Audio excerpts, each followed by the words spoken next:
다시 한번 우리 성가대 감사를 드립니다. 앞에 앉아 있는데 쿵쿵쿵쿵쿵쿵쿵 피아노를 치니까 저도 모르게 이 어깨가 덩실덩실 움직이는 것 같더라고요. 요즘에 우리 젊은이들 자주 쓰는 말로 심쿵, 가슴이 쿵쿵 하는 느낌이 들었습니다. 오늘 드리는 찬양을 통하여서도 하나님께서 큰 영광 받으실 줄 믿습니다. 지난 2003년도에 이 미시간 대학에서 약 423쌍의 장수 부부를 선정해서 이들의 비결을 살펴본 실험이 있었습니다. 약 5년 동안 추적 관찰을 통해서 이들의 비결이 뭔가, 왜 장수하면서 같이 부부 생활을 오랫동안 할 수 있었던 이유가 뭔가 하는 것을 찾는 실험이 있었는데, 그 실험의 결과 이들에게서 특정한 이 생활 습관을 공통적으로 발견하게 되었다는 겁니다. 그 생활 습관은 뭐였냐면, 주변에 몸이 불편하거나 또는 가족이 없는 사람들과 이들이 접촉하면서 지속적으로 그들을 도와주었다는 사실이었습니다. 어떤 사람들은 그래서 이러한 효과를 이 체온 효과다라고 이야기하는 사람들이 있는데요. 그것에 비유하면서 설명을 하는 겁니다. 아주 추운 겨울이나 또는 이 체온이 급격하게 떨어지는 장소에서 서로 함께 하게 되면 체온의 상승 효과가 있어서 생존 확률이 그만큼 높아진다라고 하는 것이 그 체온 효과의 한 이야기인데, 그와 마찬가지로 이 장수 부부의 이 비결 중에 하나가 서로 체온을 느끼듯이 힘들고 어려운 사람들과 함께 하면서 그들의 수명을 연장하는 그런 비결을 얻었다라는 연구 결과였습니다. 이와 연관해서 이 정신의학 가운데 이런 용어가 있습니다. 헬퍼스 하이라는 용어가 있습니다. 헬퍼라는 말은 돕는다라는 것이죠. 이 도움을 주는 사람들일수록 높아지는 게 있다라는 겁니다. 그 연구 결과에 의하면 이 대부분의 사람들이 타인을 돕고 난 뒤에 어떤 효과를 얻게 되는가? 이 신체의 변화들을 느끼게 된다는 겁니다. 첫 번째로는 심리적인 포만감을 느끼게 되는데, 심리적으로 내가 무언가 만족감을 가장 느끼게 되고, 이러한 정서적인 만족은 나중에 심리적인 것뿐만 아니라 신체적인 변화도 가져오게 만든다는 겁니다. 긍정적인 변화를 가져온다는 것이죠. 실제로 이 피실험자들에게 어떤 결과가 나타나냐면, 이 뇌 신경계를 자극하는 엔돌핀이라고 하는 것이 3배 이상 증가하는 것을 보게 되었다는 겁니다. 기뻐진다는 것이죠. 기분이 좋아진다는 이야기입니다. 그리고 성인병의 주요 원인이 되는 혈압, 콜레스테롤, 이런 것들이 줄어드는 효과를 보게 되었다는 겁니다. 이를 증명한 연구가 지난 1998년 이 하버드 의과대학에서 실시한 한 실험에서 나타나게 되는데요. 그 실험에서 어떤 그 연구 결과를 보여주었냐면, 이 성녀로, 이 현대의 성녀로 알려진 마더 테레사가 있죠. 그분의 일대기를 그린 영화를 피실험자들에게 보여주는 겁니다. 근데 그 영화를 보고 났더니 피실험자들이 어떤 변화를 갖게 되었는가? 그 전과 후에 이 신체 면역 수치가 바뀌었다라는 거예요. 이 항체의 수치를 비교를 해보았더니 그 영화를 보고 난 뒤에 이들에게 면역력이 좋은 이 항체들의 수치가 더 높은 그 결과를 보여주었다라는 겁니다. 다시 말해서 테레사 수녀처럼 남을 위한 봉사 활동을 하거나 남을 섬기는 것, 또한 선한 일을 하는 것을 보는 것, 또는 직간접적인 경험만 하더라도 이 사람들이 심리적인 안정감뿐만 아니라 신체적인 면역 기능도 좋아지더라라는 연구 결과가 있었다는 겁니다. 그래서 그 결과의 주요 대상이 되었던 이 테레사 수녀의 이름을 따서 이 효과를 테레사 효과라고 부르기 시작했다는 겁니다. 이 모든 것이 오늘날은 현대의학을 통해서 이 테레사 효과라는 게 무엇인가? 남을 돕는 것, 선한 일을 하는 것이 우리의 정서적, 심리적인 만족감뿐만 아니라 우리의 신체적으로도 건강을 준다 라고 하는 이 이야기는 의학적으로만 밝혀진 결과가 결코 아닙니다. 오늘 우리가 함께 본문 말씀을 읽었죠. 2000년 전 예수님께서는 왜 그런가에 대해서 의학적이 아니라 바로 영적으로 우리에게 그 이유를 분명하게 제시하고 있음을 보게 됩니다. 오늘 본문 말씀은 바로 이 포도나무의 비유를 통해서 우리에게 왜 테레사 효과가 나타날 수밖에 없는가라는 것을 우리에게 분명하게 이야기하고 있다는 겁니다. 오늘 본 말씀을 보면 하나의 비유가 나오죠. 그 비유는 예수님과 우리와의 관계를 포도나무와 그 안에 있는 가지의 관계로 설명을 하고 있음을 보게 됩니다. 곧 우리는 포도나무에 있는 가지라는 겁니다. 곧 포도나무와 가지는 함께 공존하는 공생의 관계를 살아간다는 것이죠. 예컨대 가지를 우리로 비유를 하셨으니 우리의 입장에서 본다면 가지는 나무에 붙어 있지 않으면 결코 살아갈 수 없는 존재이죠. 곧 우리가 살아가기 위해서는 생명력을 얻기 위해서는 나무 안에 거해야 합니다. 곧 나무 바깥에 떨어진다라는 것, 나무에 접하지 않는다라는 것은 우리가 살아갈 수 있는 생명력, 자양분을 얻지 못한다는 것을 뜻하는 것이니 더 이상 살아도 산 것이 아닌 생명을 얻을 수 없다라는 것을 이야기하는 것이죠. 또 다른 하나는 그곳에 붙어 있어야만 우리는 열매를 맺을 수 있다라는 것이 바로 오늘 이 비유를 통해서 우리에게 말씀하시는 거였습니다. 결국 우리는 나무에 거해야 합니다. 포도나무에 붙어 있어야 합니다. 라는 이야기입니다.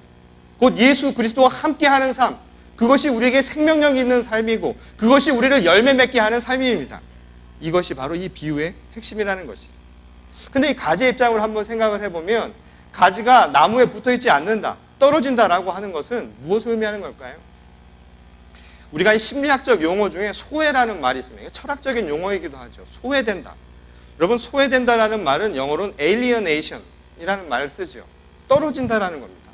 근데 이 인간이 겪는 큰 두 가지 소외가 있죠. 하나는 뭐냐면 육체적인 소외감이 있습니다. 육체적인 소외감을 언제 느끼는지 아세요? 우리는 날 때부터 느낍니다. 왜냐하면 엄마 뱃속에서 나오는 순간 엄마로부터 소외가 되는 거예요. 그래서 어머니 하면 느끼는 게 다 있지요. 본향. 내가 다시 돌아가고 싶은 그 무언가 품 아닙니까? 그러니까 아기가 처음 출생을 하면 어떻게 하나요? 무슨 말을 합니까? 아기가 울지요. 슬퍼서. 왜 슬플까요? 엄마로부터 떨어졌으니까. 그래서 이 아이의 모습이 항상 무엇을 갈구하냐면 엄마의 품을 갈구하는 거예요. 엄마의 집, 자궁으로 돌아가고 싶은 것 아닙니까? 이것은 모든 종교에 똑같이 나타나는 현상이기도 하죠. 그래서 묘자리를 쓴다 또는 사람이 죽는다 할 때도 사실은 어머니의 자궁을 닮은 것. 그래서 한국에서는 이걸 명당자리라고 이야기하지 않습니까? 곧 어머니와 우리와의 관계가 그만큼 중요하다는 것이죠. 되돌아가고 싶은 거예요. 그래서 우리가 가장 편안하게 생각하는 인간의 이 모습도 뭡니까? 이 자기 몸을 위치시키는 것도 웅크리고 있는 것. 이게 가장 편안한 자세 아닙니까? 돌아가고 싶은 것이죠. 또한 우리는 정서적 또는 영적인 심리적인 소외도 안고 살아갑니다. 그것이 무엇입니까? 아버지 하나님으로부터 벗어나서 살아가는 것이죠. 하나님과 우리가 하나 된 공동체로 살아가는 것 아닙니까? 에덴의 동산이라는 것이 결국 하나님과 함께하는 삶을 보여주지요. 우리가 죄로 말미암아 얻게 된 그 형벌은 무엇인가요? 에덴으로부터 떨어져 나간 겁니다. 타락한 것은 다른 것이 아니라 아버지의 집에서 벗어나는 것이죠. 소외되었다 이 말입니다. 그걸 잘 나타내주는 이야기가 비유가 무엇입니까? 바로 탕자의 비유죠. 집을 나간 것, 그것은 아버지로부터 벗어난 것입니다. 영적인 벗어남이죠. 소외되었다 이 말이거든요. 그래서 우리가 다시 찾는 것은 무엇입니까? 아버지의 집입니다. 다시 되돌아가는 것이죠. 오늘 포도나무와 가지의 비유를 통해서 말씀하시고자 했던 것도 바로 이 소외를 없애는 것입니다. 우리가 하나님과 함께하는 것, 주 예수 그리스도 안에서 살아가는 것은 우리의 신체적인 생명력, 소외를 없애줄 뿐만 아니라 우리의 영적인, 정서적인 소외도 다 상쇄시켜주는 힘이 바로 거기서 나온다는 것입니다. 제가 6년 전에 이 미국에 공식적으로 살아가는 스테이터스, 영주권을 얻었습니다. 영주권을 얻었더니 영주권이라는 게 별게 아니더라고요. 진짜 별거 아니에요. 그냥 카드 하나인데 그걸 위해서 얼마나 고생을 했는지. 근데 카드에 보니까 뭐가 나오냐면 넘버를 줘요. 넘버. 주민등록증처럼 영주권 넘버가 주는데 그 앞에 뭐라고 써있냐면 영어 알파벳으로 A라고 써있습니다. A. 학생들이 좋아하는 그 A가 아니라 그 A는 무엇의 약자냐면 에일리언이에요. 졸지에 제가 외계인이 된 겁니다. 미국에 살아가면서 영주권을 얻는 그 순간 저는 이방인이 된 거예요. 외계인. 왜 외계인입니까? 경계 바깥에 있는 거죠. 여전히 시민이 되지 못한 거예요. 살 수 있는 고난은 있지만 외계인, 경계 바깥에 살아가는 겁니다. 여러분, 우리가 살아가는 이 땅에서의 외계인이 중요한 게 아닙니다. 우리의 영적으로 소외돼서 저 바깥에서 살아가는 것 아닙니까? 오늘 우리가 이 땅을 숨쉬며 살아가는 영주권을 얻었는지 모르지만 여러분, 하나님의 나라의 시민이 되십시오. 외계인이 아니라 하나님과 함께하는 진정한 시민이 되어야 한다는 것입니다. 이것이 바로 오늘 이 포도나무의 비유를 통해서 우리에게 말씀하시고자 하는 말씀의 가장 큰 핵심이라는 거죠. 오늘 이 포도나무의 비유는 우리에게 첫 번째로 이 이야기를 가르쳐 줍니다. 여러분, 말씀을 먹고 말씀대로 살아야 한다는 것을 가르쳐 줍니다. 그것은 무슨 이야기를 가르쳐 줍니까? 하나님이 이 땅 가운데 만드신 모든 피조물들이요, 다 무엇으로 만드셨습니까? 다 하나님의 말씀으로 만드셨습니다. 그런데 오늘 우리가 읽은 이 본문 말씀 바로 앞장 14장 6절에 보면 예수께서 이런 말씀을 하시죠. 나는 길이요 진리요 생명이라고 이야기를 합니다. 이 말씀의 오늘 연장이 곧 이 비유의 핵심이 되기도 하죠. 무슨 말이냐면 이 비유는 14장 6절에서 하신 그 말씀을 설명하는 내용이기도 하다라는 겁니다. 그 말의 뜻이 무엇입니까? 하나님이 이 땅을 만드실 때, 이 세상 만물을 다 만드실 때, 이 창세기에 의하면 하나님이 무엇을 통해서 만드셨습니까? 곧 하나님의 말씀으로 만드셨다라 이야기합니다. 말씀으로 만들지 아니한 것은 한 가지도 없는 것이죠. 곧 하나님의 말씀이 우리를 있게 한 근원이요, 시작이요, 출발점이다 이 말입니다. 곧 생명의 시작은 하나님의 말씀으로부터 시작하고 있다는 겁니다.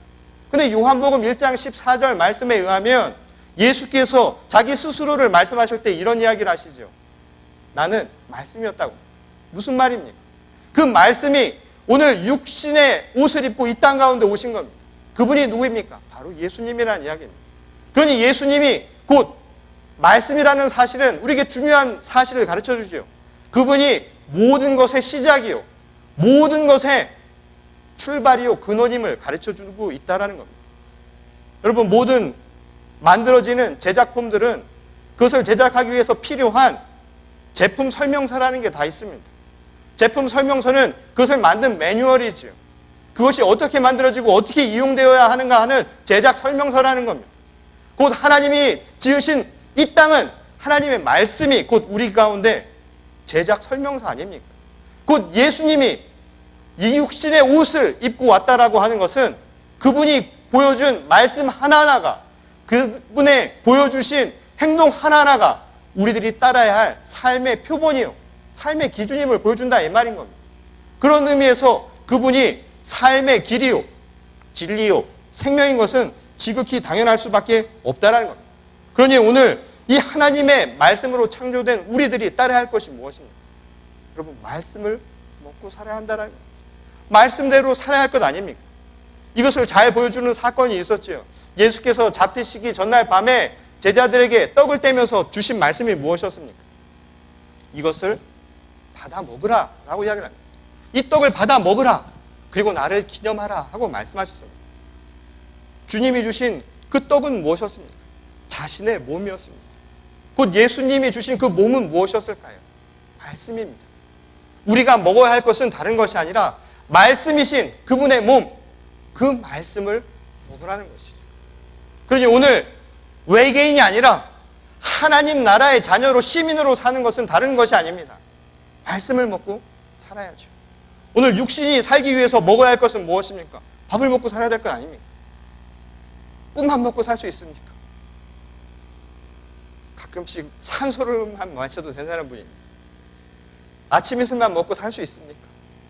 우리가 필요한 것은 우리 영이 살기 위해서, 그 소외감을 벗어나기 위해서 하나님이 주신 영적인 생명의 양식, 바로 하나님의 말씀을 먹고 살라는 거예요. 이것이 바로 오늘 우리에게 주시는 첫 번째 말씀이라는 것이죠. 두 번째 말씀은 오늘 본문 말씀에서 이야기하는 것처럼 열매 맺는 삶을 살라고 우리에게 가르쳐주고 있습니다. 여러분, 포도나무와 이 가지의 비유를 통해서 우리에게 하신 두 번째 말씀은요, 열매 맺는 삶을 사는 겁니다.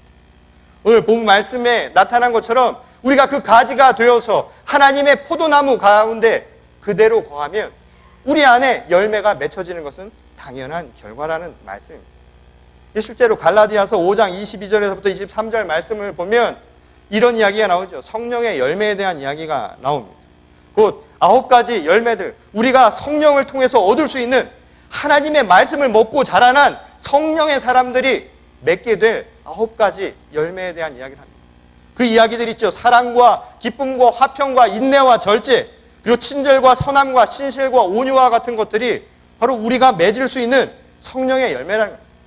비단 우리가 맺을 수 있는 열매는 이것만은 아니겠지요. 하지만 적어도 포도나무 가운데 거하는 이 가지들이 맺을 수 있는 열매들은 이런 것들이 있다라는 것입니다.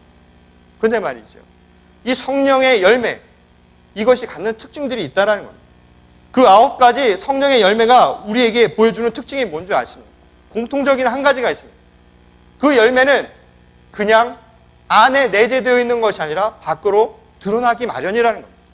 무슨 말이냐면 성령의 열매의 특징은 내 안에 나타나는 심리적인 내 심성이 변화되는 것만으로 그치는 것이 아니라 그 열매는 바깥으로 드러나게 되어 있다라는 겁니다.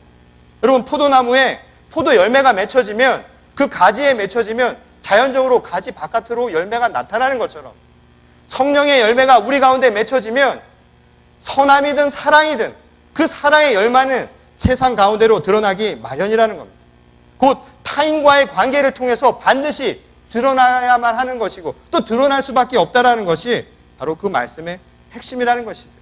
그래서 오늘 이야기하는 것처럼 가지가 열매를 맺지 못하는 것, 한편으로는 가지가 포도나무 가운데 맺혀있지 못하는 것도 문제지만 맺혀있다 하더랄지라도 그 가운데서 열매를 맺지 못하면 더 큰 문제라고 하신 말씀이 바로 이 가운데 있다는 겁니다. 그것은 손질의 대상이라고 이야기한 까닭이 여기 있는 것이죠. 우리가 주님과 함께하면 그 안에서 성령의 자양분을 얻습니다. 마치 성령이 우리에게 혈관이 되어서 하나님의 말씀을 전하는 통로가 되어준 것처럼 주 안에 살아가는 사람들이 자연스럽게 성령의 열매를 맺는 것은 지극히 당연한 현상이라는 겁니다. 그 가지가 열매를 맺는 것은 포도나무에 있기만 하면 분명히 나타나게 된다는 것입니다. 그리고 그것은 내 안에서 가지 안에 맺혀진 것으로 그치는 것이 아닙니다. 다시 말해서 우리가 말하는 그 성령의 열매들이 내 마음속 어딘가에 있는 것으로 그치는 게 아닙니다. 사랑의 마음, 선한 마음, 친절한 마음, 절제하고 온유하고 인내하는 것들이 내 마음속 어딘가에 머물러 있는 것이 아니라 드러나기 마련이라는 것이죠. 그 열매는 반드시 나타나게 되어 있다는 겁니다. 또 다른 하나는 무엇이냐면 바로 이 성령의 열매를 통해서 주님께서 말씀하신 것은 쓸모를 제공해 준다는 겁니다. 여러분, 포도나무에 가지로 있게 되면 열매를 맺는데요, 그 열매가 우리에게 보여주는 것은 뭔지 아십니까? 쓸모를 제공해 준다는 겁니다. 오늘 본 말씀에서 이야기하신 것처럼 열매를 맺지 못하는 가지는 쓸모없는 가지라고 이야기합니다. 반대로 이야기하자면 열매를 맺는 가지는 무엇입니까? 그 자체로 쓸모가 있다는 것이죠. 쓸모라는 게 무엇입니까? 곧 용도 아닙니까? 용도라는 말을 다른 말로 바꾸면 뭡니까? 바로 목적입니다. 오늘 우리에게 중요한 말씀을 하죠. 가지같이 살아가는 우리들, 우리 인생에 쓸모가 있다는 겁니다. 그 쓸모는 뭔지 아십니까? 삶의 목적이라는 겁니다. 삶의 이유입니다. 오늘 이 땅 가운데 우리가 살아가는 존재 이유가 바로 거기 있다는 것이죠. 그런데 말이죠, 여러분, 포도나무에 가지가 맺는 열매는 뭘까요? 포도나무에 가지가 무슨 열매를 맺습니까? 포도를 맺겠죠.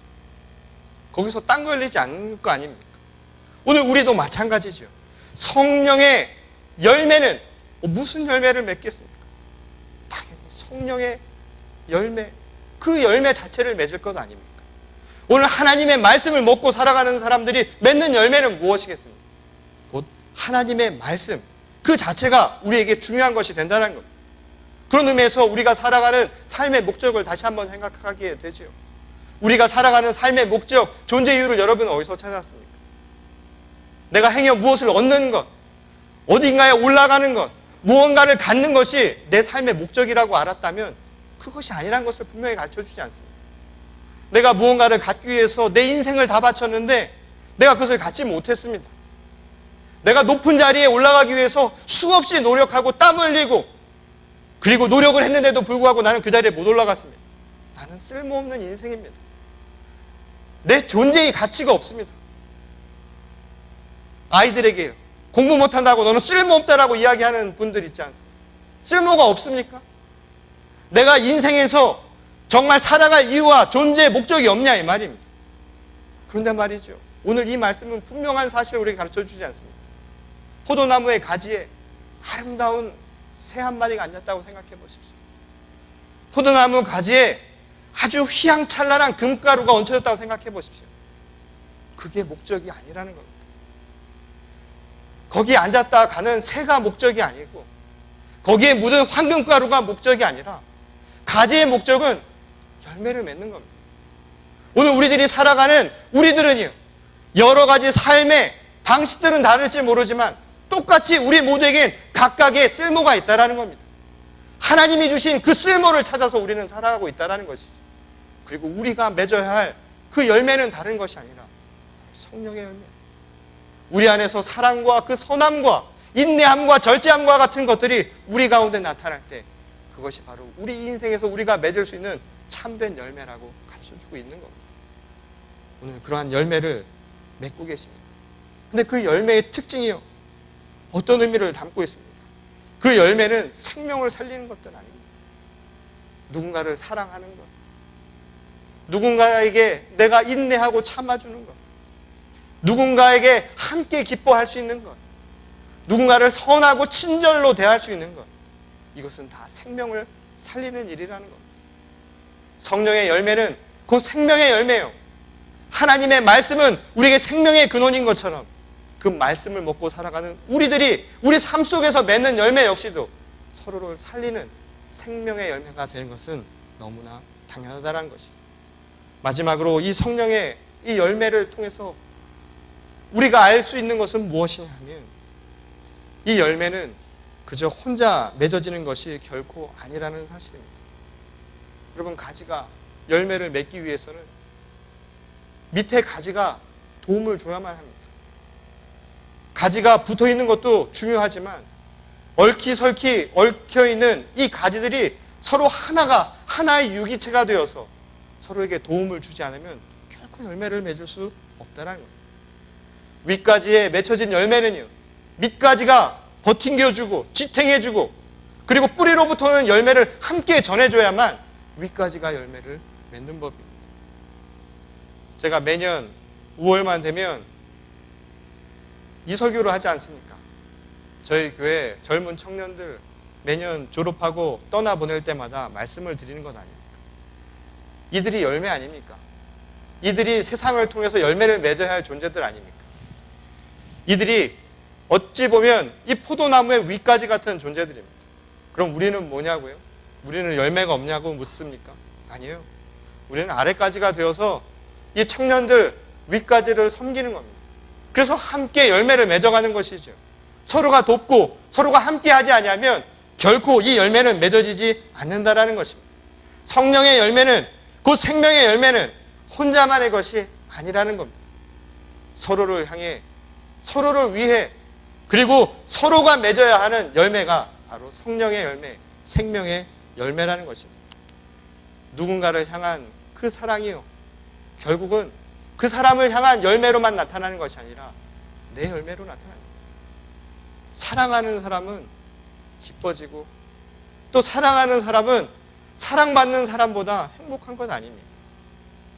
그래서 내 몸과 마음이 기쁨 속에서 채워지는 것 아닙니까? 함께하며 누군가를 향한 오래 참음은 나를 살리고 또한 그를 살리는 길입니다. 또한 누군가의 기쁨을 함께 기뻐할 수 있는 것은 그의 기쁨이기도 하지만 내 기쁨이 되기도 한다는 것. 누군가를 향해서 친절을 베푸는 것은 그에게 기쁨도 주고 또한 그에게 안락함도 주지만 친절을 베푸는 나에게도 참 기쁨이 된다는 것.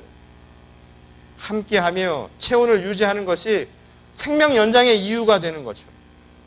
또 누군가를 향해서 베풀며 섬기는 것이 스스로를 향해서 더 큰 효과를 얻게 하는 것처럼, 오늘 포도나무의 가지로 살아가는 우리들이 서로를 향해, 서로를 위해, 서로에게 함께 나눌 때 바로 우리 모두가 기쁨과 소망의 길을, 그리고 은총을 함께 나누는 주님의 축복된 나무가 될 수 있다는 겁니다. 오늘 우리에게 주시는 말씀입니다. 테레사 효과. 사실 그 해답은요, 저 멀리 있는 게 아닙니다. 사랑하는 사람의 얼굴을 한번 보십시오. 벌써 그 얼굴에 사랑이 있지 않습니까? 받는 이보다 주는 사람이 좋은 법입니다. 제가 이런 말 해도 될지 모르겠지만 제가 왕년에는 참 인기가 많았습니다. 웃으시는 이유가 뭔지 잘 모르겠지만 남학교를 다녀서 여학생들을 볼 일이 없었으니까 남학교에서는 잘 모르겠는데 교회를 가면요 수많은 여학생들이 주님을 향한 눈길보다 저는 가끔씩 저를 향한 눈길이 아닌가 싶을 정도로 저의 임재가 아주 중요했던 때가 있었습니다. 주님의 임재가 아니라 저의 임재를 통해서 은총을 받고 은혜를 받으려는 많은 소녀들이 있었던 것 같아요. 그런데 말이죠, 그때 한 가지 제가 놓치고 있었던 게 뭐였냐면 저는 한 가지도 변한 게 없다는 거예요. 왜냐하면 사랑을 받는 거는 아무런 의미가 없습니다. 내가 누군가를 사랑하지 않으면 내가 변화되지 않고, 내가 사랑을 주지 않으면 함께 효과가 나지 않고 열매가 맺혀지지 않는 것과 마찬가지의 이치라는 것이죠. 오늘 우리가 한 공동체로 살아가지 않습니까? 오늘 우리가 맺어야 할 열매들이 얼마나 많은지 아십니까? 첫 번째로는 하나님의 말씀대로 하나님과 거하는 것, 그게 우선이 되어야 합니다.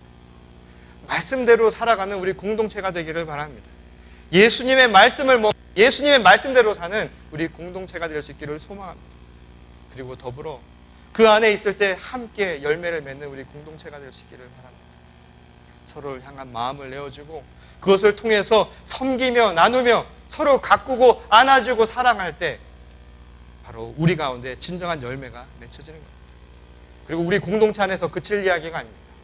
이것은 우리의 도움을 아직도 바라는 세상 곳곳에 전해야 할 사명이 우리 가운데 있다는 것이죠. 오늘 기도의 제목처럼 죽어가고 고통받고 힘들어하는 사람들에게 오늘 우리들이 해야 할 것이 무엇인가? 먼저 질문하고 그것을 위해서 내가 무엇을 행할 것인가를 함께 나눌 수 있는 우리 공동체가 될 수 있기를 바랍니다. 그래야 해서 우리 공동체, 이 버클리 연합감례교회가 주 안에서 진정한 열매 맺는 사랑의 공동체, 신앙의 공동체가 될 수 있기를, 그래서 테레사 효과를 의학적으로가 아니라 우리의 영적으로 검증해낼 수 있는 저희 모두가 될 수 있기를 주님의 이름으로 간절히 축원합니다. 우리 다 같이 기도하시겠습니다.